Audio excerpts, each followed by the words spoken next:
warahmatullahi wabarakatuh. Perkenalkan, nama saya Ingrid Rela Maulifa dari kelas 12 MIPA 4, nomor absen 18. Di sini saya akan melakukan ujian praktek, yaitu untuk memenuhi mata pelajaran bahasa Indonesia, yaitu temanya tentang ceramah. Assalamualaikum warahmatullahi wabarakatuh. Puji syukur kehadirat Allah Subhanahu wa Ta'ala yang senantiasa kita diberikan rahmat serta hidayahnya, sehingga kita dapat berkumpul dalam ruangan ini tanpa halangan suatu apapun dalam keadaan sehat walafiat. Allahumma amin. Bapak Chandra yang saya hormati serta teman-teman yang saya cintai.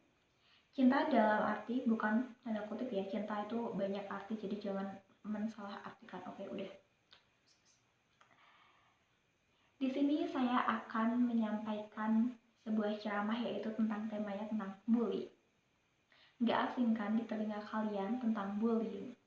Tapi bullying itu bukan satu kata. Bullying itu berbagai macam. Ada bullying yang di masyarakat, di lingkungan, di keluarga, di sekolah pun juga ada. Jadi banyak arti bullying itu. Bullying itu kekerasan. Oke. Ada salah satu kasus seseorang mengakhiri hidupnya karena dibully. Sadis bukan?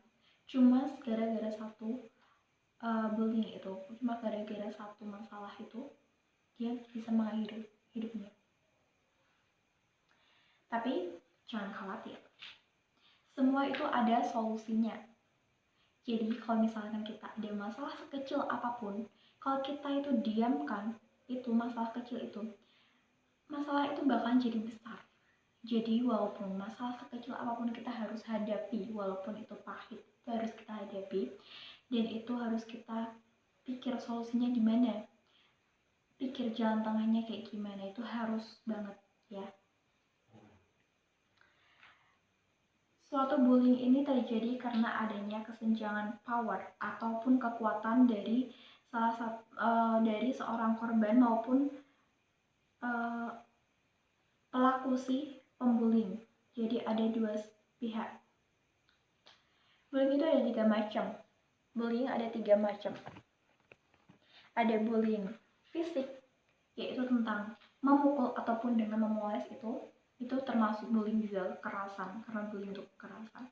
Bullying secara verbal itu kayak menyakiti. Terus ada juga bullying tentang psikologis, yaitu tentang penyekapan, kayak mengisolasi seseorang gitu.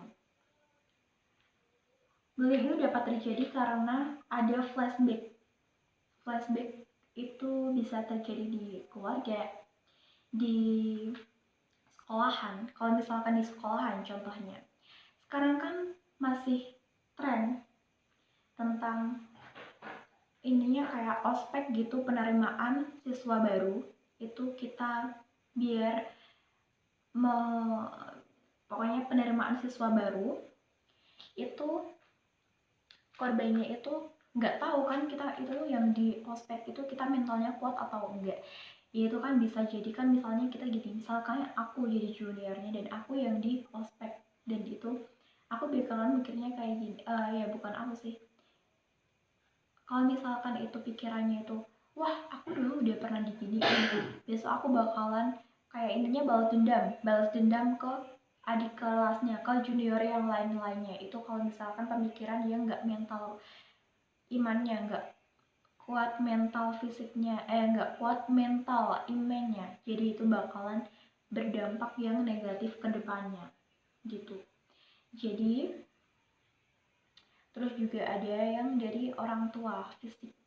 Kalau misalkan kita di rumah gitu dididik ataupun pernah lihat orang tua gitu melakukan kekerasan ataupun apa, kita bisa saja meniru karena itu didikan dari lingkungannya. Kita frustasi, kita depresi, dan kita jadi melampiaskan ke teman-temannya gitu juga bisa.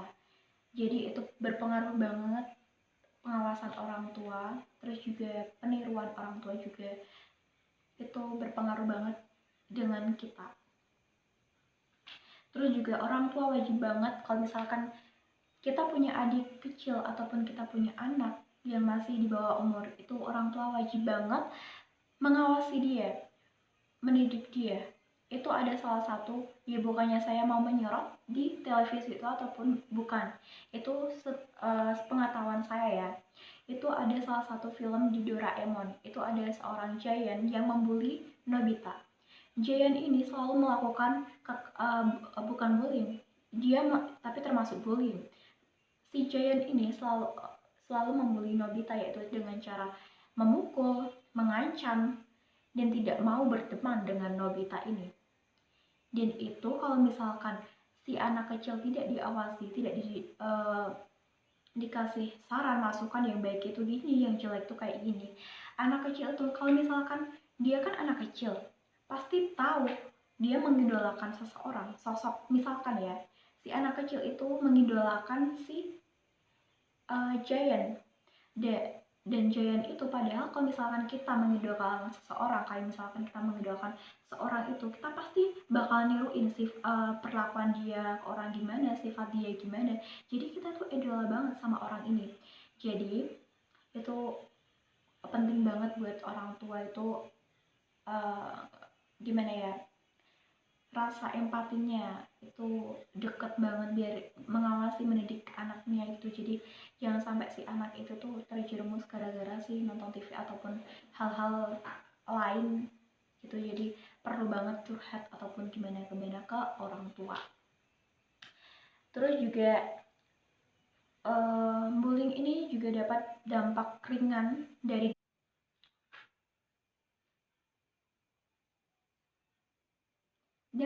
bullying ini bisa dibedakan, yaitu menjadi dua dampak, mulai dari yang ringan sampai yang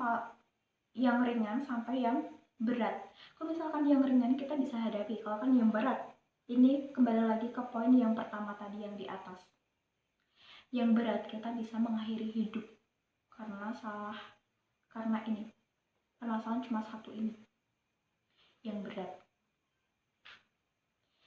Dampak ringannya bisa seperti contoh prestasi kita di sekolahan.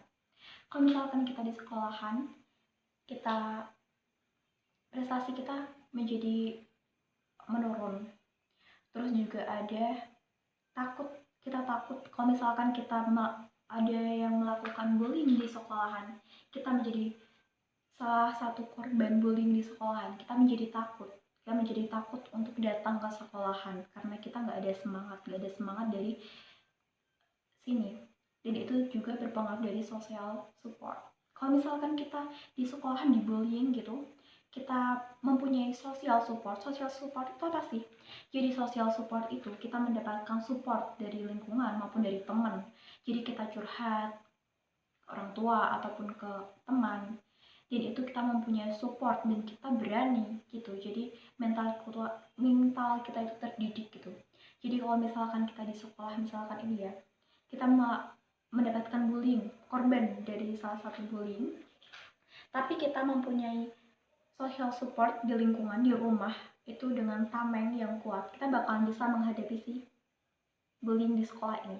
Tapi sedangkan kalau misalkan di lingkungan ataupun di rumah itu berantakan ataupun gimana, nggak punya social support yang memadai, nggak punya temen, nggak punya siapa-siapa, itu kita mau cerita ke siapa? Jadi kita otomatis tuh down, dan itu bakalan kita nggak bisa menghadapi si satu pokok permasalahan ini. Jadi itu berpengaruh sekali dengan kehidupan kita ke masa depan. Jadi pesan saya kalau misalkan ya itu buat pelajaran buat saya juga sih, buat kalian juga. Kalau misalkan kalian nggak tahu korban yang kalian bullying itu latar belakangnya tuh kayak gimana, jadi ya itu terserah di kalian. Itu kalau misalkan kalian melakukan bullying kan kita kan juga nggak tahu gimana latar belakang kalian, kita kan nggak tahu.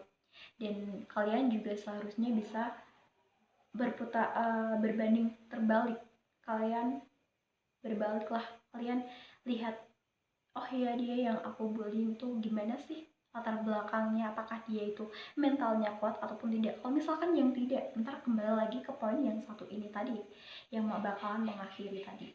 Dan itu jangan sampai terjadi pada kalian semua, karena itu sangat fatal ya. Dan jadi kalian tuh sama-sama mirror lah.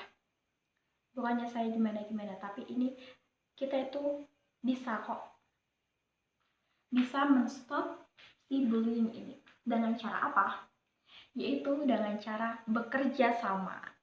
Jadi, kalau misalkan kita jadi orang tua itu berpengaruh besar tentang masa kedepannya itu sang buah hati. Jadi, orang tua itu wajib banget mendidik dan mengawasi anaknya. Supaya apa? Supaya anak itu tidak mudah termanipulasi ataupun terprovokasi dengan budaya yang ada di luar. Dan itu selain itu harus aware dengan segala sesuatu yang terjadi pada anaknya. Jadi harus aware gitu ya. Dan kita bisa kok menstop si bullying ini dengan cara apa? Dengan cara kita bekerja sama entah itu di masyarakat, di sekolah maupun di lingkungan di keluarga. Kita harus melakukan bekerja sama. Jadi kita sama-sama lah tahu gimana dampak negatifnya ke depannya. Jadi kita harus bisa mengerti gitu. Jadi kita harus ada kerjasama, saling kerjasama biar kita dapat melakukan stop bullying. Sekian yang dapat saya sampaikan kepada kalian semua. Apabila ada salah kata yang kurang berkenan di hati kalian semua, saya harap ini ceramah saya memberikan pelajaran buat saya maupun buat kalian yang menonton ini. Semoga bermanfaat, dan apabila ada salah kata yang kurang berkenan di hati kalian, saya mohon maaf yang sebesar-besarnya. Wabillahi taufiq wal hidayah. Wassalamualaikum warahmatullahi wabarakatuh.